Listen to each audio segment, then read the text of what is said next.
Happening tonight in West Hartford, state environmental officials are hosting a bear management listening session. It's one of several being held across western Connecticut.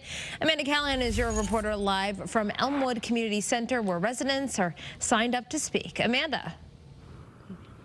Stephanie, these listening sessions give residents the opportunity to talk about their experiences with bears while also learning how they can live safely with them.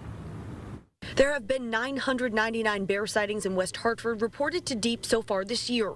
Tonight is an opportunity for DEEP to hear directly from residents and local leaders with a conversation focused on bear activity, public safety concerns, and living safely with bears around.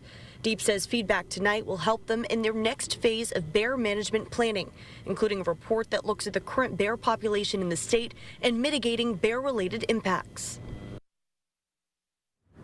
Now, if you did want to speak tonight at the session, you had to register beforehand. There were also listening sessions in Derby, Sharon, and Burlington earlier this month. Tonight's session here in West Hartford begins in just a few minutes at 6 o'clock.